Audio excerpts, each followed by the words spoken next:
This story was from my grandmother.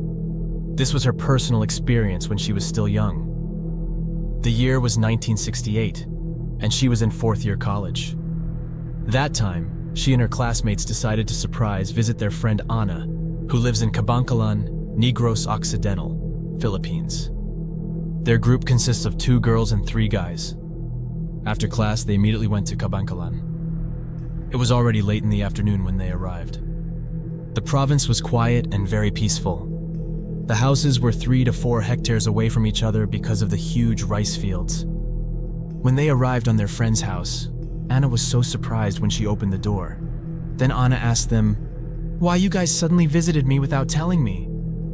They immediately answered that they were worried because she was absent on their class, and Nestor, her suitor, was worried.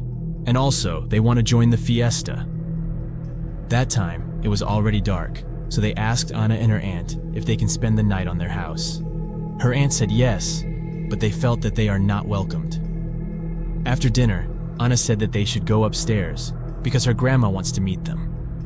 When they entered the room, they saw a big old woman with a very long white hair. Anna said that her grandma was already bedridden, and that's the reason why she was absent, because she was taking care of her. Even though her grandma was already weak, she still smiled at them because she was very happy to see that there are guests in their house.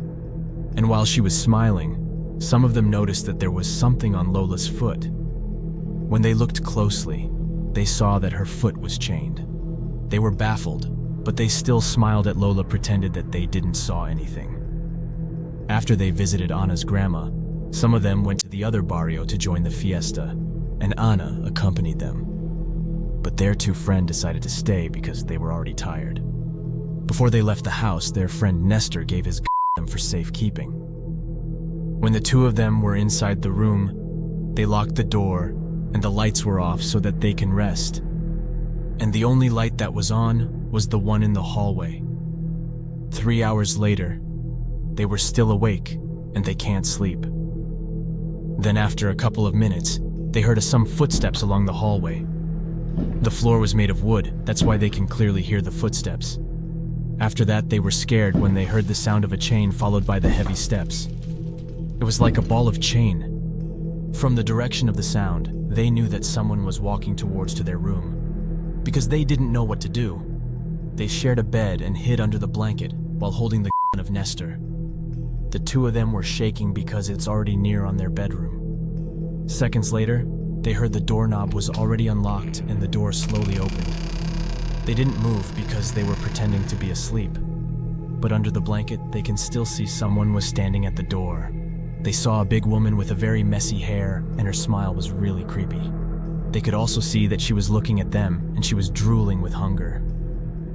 She stood there for a few minutes, and then she decided to close the door and walked away slowly.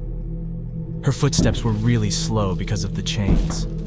After she left, they decided to leave the house, so they packed their things and left the room. They tried not to make any noise so that Lola won't hear them. When they opened the back door, they were surprised because there was a woman waiting at them outside the house. One of them almost screamed, but the woman immediately covered his mouth. It was Anna's aunt. She said that she also heard the heavy footsteps, so she went outside and waited for them at the backyard. Then she said that they should run. Don't stop and never look back.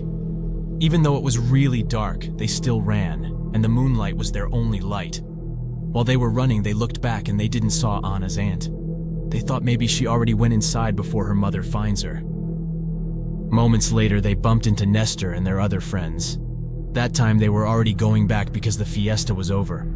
Their friends were asking what happened, and they just said, "We need to go right now. We'll explain everything later, right, Anna?"